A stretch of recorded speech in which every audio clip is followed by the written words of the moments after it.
Well, good evening. Thank you for joining me. As always, as you can see, I'm in a different setting today. We're up in Perth in our house in Kinnoull for our province meeting.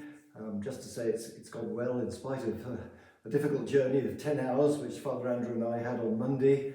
We had to cross the Pennines and change in York. We were perishing cold on York Station for an hour. But anyway, we got here, and now tomorrow we've apparently got to battle back somehow through this storm Goretti. But anyway, please God, the Lord will look after us as he has done so far. It's been a good opportunity for us to exchange with our confreres again, to look at the future. And obviously we face different challenges, as you well know, as a religious congregation, as we all do. Priests, people, religious. Let's thank God for the faith that binds us together.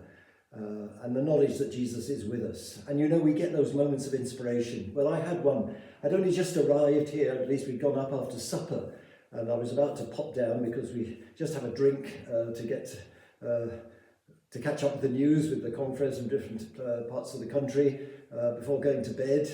But as I went into my room, the phone went, and it was an old friend that I hadn't spoken to for ages. We've kept in touch with the odd text message and so on, but we keep promising one another we're going to have a chat. She's a religious sister called Sister Patricia McLaughlin. I got to know her in Gibraltar many years ago. I was lucky enough to work a few times in Gibraltar, giving the Lenten talks in the cathedral and then some retreats. And this particular retreat to the Loreto sisters, she was the headmistress of the school up there, and I'll never forget, she made a huge impression on me. We went and had a chat one evening. We were sitting down by the harbour, and she said that she had a great desire to do something more for the Lord, maybe go on the foreign missions. And anyway, her superiors gave her permission to go to Peru. This is many, many years ago. We've kept in touch on and off. But there it was, she phoned me the other night, just out of the blue. And I was just so thrilled. We had a wonderful conversation. It was as if we were still, all those years ago, sitting down, looking out at the yachts and imagining how life might unfold for us. I think she's done an extraordinary job over there, as far as I can see, working alongside the Jesuits. And of course, the Loreto sisters have now reunited. There were two different strands of them, the Irish group and those from the English side, the IBVMs, and they're now the Congregation of Jesus, just as the Jesuits are the Society of Jesus. And she was thrilled about that. But I know, because she used to send me these photographs of these wonderful children with virtually nothing. She's looked after not just the school, but I know the families, and cared for them and looked after them in so many different ways. And she's built this school alongside the community there. It now has 1,200 children, she was telling me the other evening, from the age of 4 right through to the end of schooling. And she was talking about the importance of education of children in today's troubled world. Well, it always has been, of course, but above all today. And she lifted my spirits. I just want to thank you, Patricia. I don't know whether I don't think she tunes into these, but anyway, I'll tell her that if she wants to see the odd YouTube message from me as well, that I did give her a good write-up today.